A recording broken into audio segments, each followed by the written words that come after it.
top side there, you can see we were setting it over and it buckled that top rail pretty good. It also pushed the side of the container out underneath there. That's why it looks like it's already started and off the ground. It's just where the actual sand pushed through the container and it's bowed, so it's keeping it, keeping the outside rails up. We're not really sure exactly how this one's going to react. We did get it up yesterday and keep it all together. It might not do that again. I'm not sure. Whoever's on that side, watch what's going on. So the rigging on this one, simulating whether it be a reefer, maybe got lucky to drive in, whatever, stay together, or a container that's been compromised, kind of like this one. So what we do is run an 8-part line off of the main. We use 7 snatch blocks. You'll see it starts on that yellow cable, and it fishes its way through the strap all the way up and back down.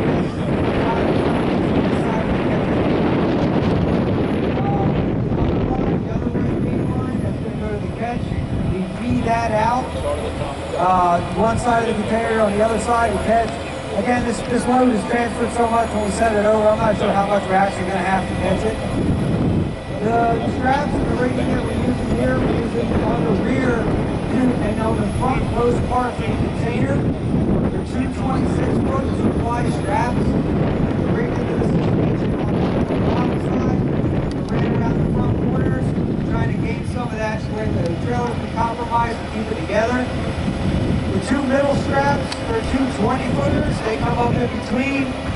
Again, they try to help support some of the load. The biggest advantage with the way that this is rigged right now, the 8-point line, is everything will run even. So all those lines will share load.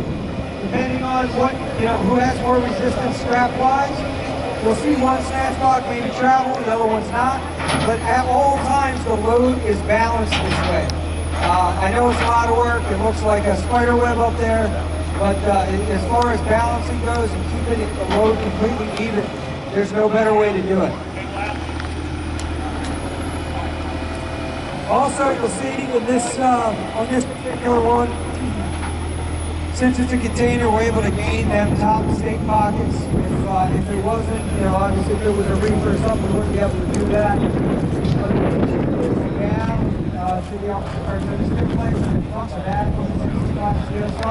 that'll enable us to put the load again back on the legs and enable it to prevent the other side of the truck from coming out. What we'll do here is we'll simulate it a little bit. We'll show you those legs come up on that side by using too much main, and then go ahead and pull on it with the auxiliary, showing the weight transfer back onto the truck.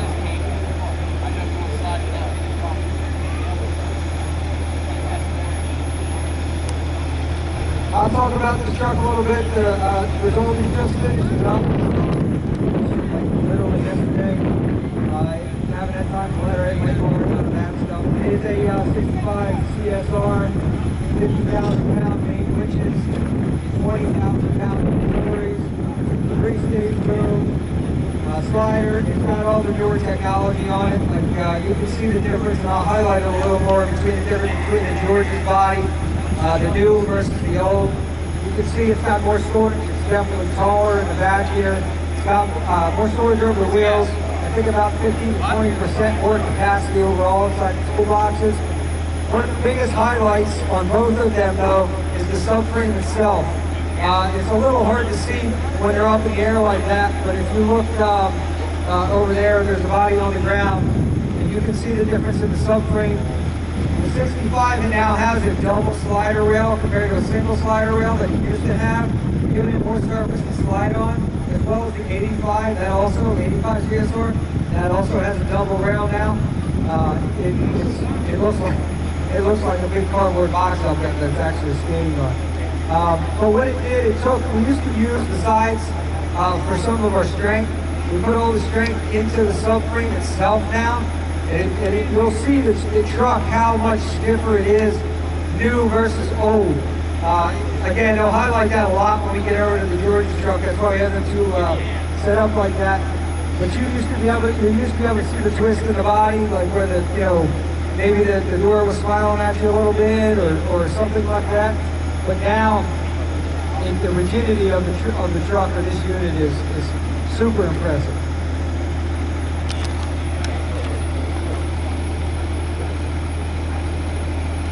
Also, just because Matt's waiting on it, I thought we use angle iron on a lot of this stuff.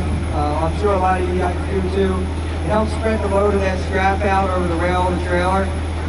Actually, yesterday when we caught that one on the top side, we didn't have it in there. You can see what happened. So it's kind of like a, you know, this is what you should do, and this is why you should do it. That's a perfect example over there.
Setting up some angle iron on the top side of that, where that catch line is going to come through.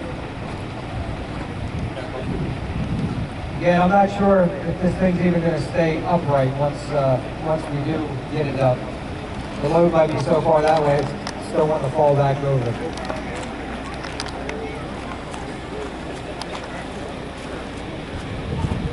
Ready to run it? Run it?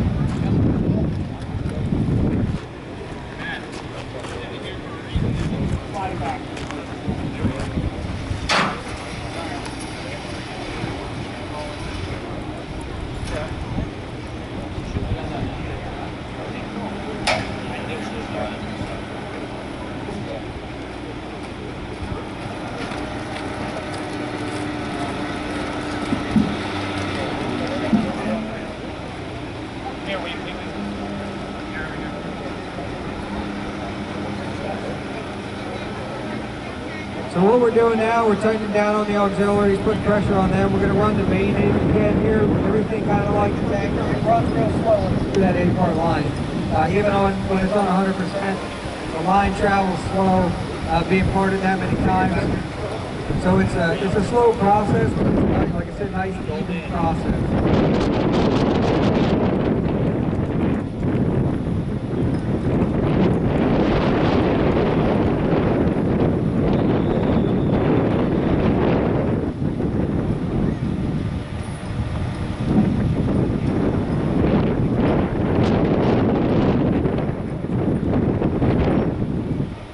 So he's coming up on the mains right now. You can see that front leg starting to come up a little bit on us. Again, he's got the side pull spacing on this side. Kind of like the guys that rode the land on the other tanker lift.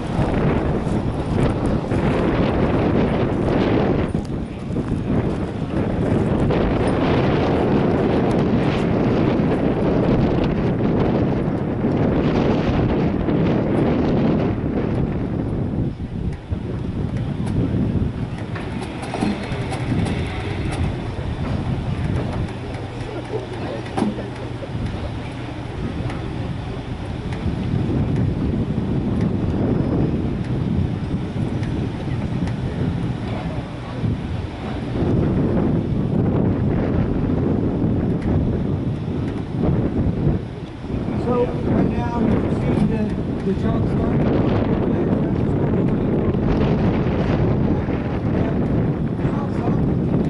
And I'll go back to the difference between this body and the other body. The other body used to flex a little bit more than that. But go ahead, hey, Chuck, go ahead and run the slider back and forth a little bit. So he's moving the slider, and I'm just doing that to show you that this thing will slide with a load on it. So that right front skid plate is up off the ground. There's a tremendous amount of load on that truck right now, and that slider's moving back and forth.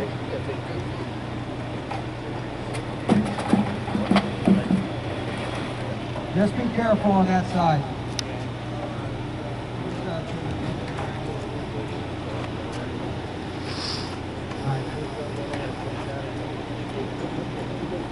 So we're going to use the 20 TV here to pull the front of the tractor over, get the tractor started. We cross-chain these on everything that we do. We block the fifth wheels, but a lot of times it's still not enough. We just need a little bit of carry in the front. If this truck did have a drag race on it, we could also use that coming down to like the back two right there.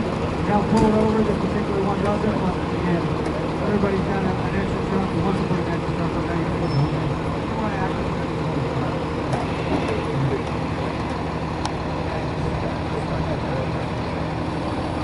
So he's using the roller recovery guide. It goes in the back of the bed here. This is the one with the steer wheel. Hooks in the back. Again, the bed is in the box here. At its strongest point. He's going up to the snatch block, bringing it back down with the side pull speed. It has the G-ring welded in the end of it to give him a termination point. If you wanted to too, we get a little bit lower.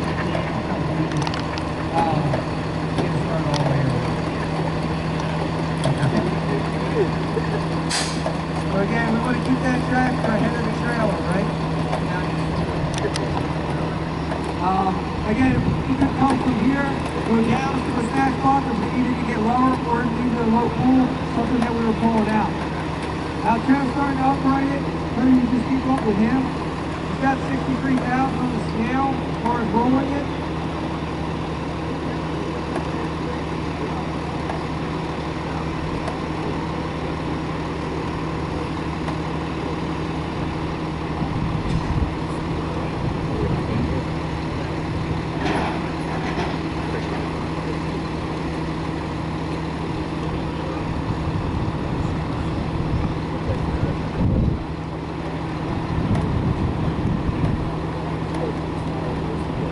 Again, boot position is pretty important here too. You see where the truck's going to land right now, where that catch line is.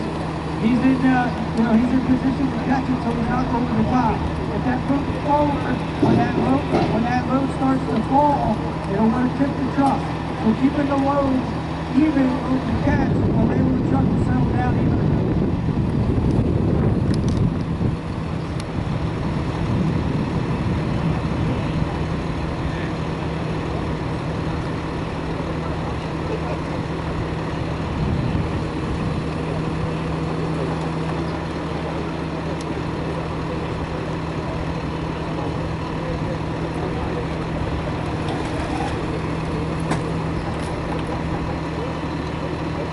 Working the mains, like I said, it moves slow, you can really see it working. He's working the mains up, tightening down the auxiliary, keep it coming down.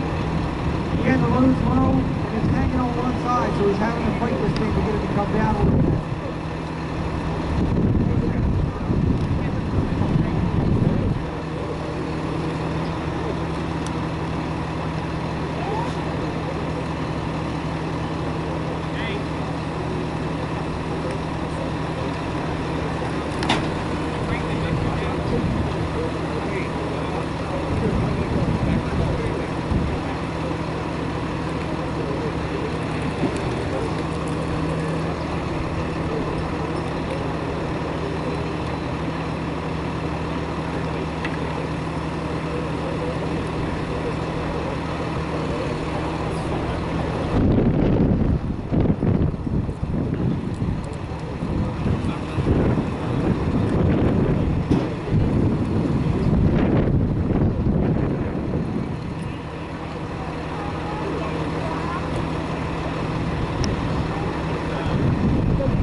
again, is just trying to keep that catch snug. You don't want it too tight because it'll fight you and won't lift the whole thing off the ground. So he's trying to keep the catch snug and working the main over the loud to come over.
That's so important, like here you can see we have the stiff legs up underneath the trailer. Just make sure that your landing gear is kind of clear, or anything that might be underneath the trailer. Just clear your stiff legs. We measured it out yesterday. And again, we tried to the bottom a little closer if we needed to. You know, work a little closer to the landing.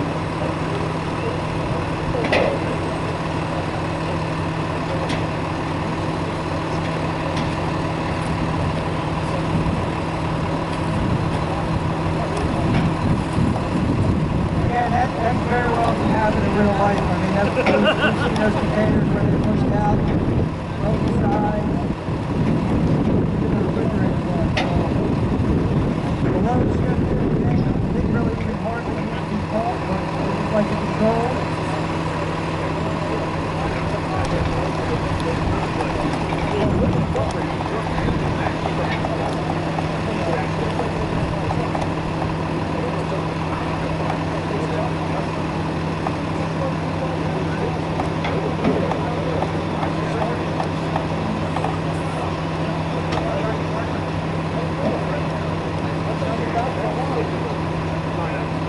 All right, it's up. Round of applause for Trevor, Cody, thank you guys.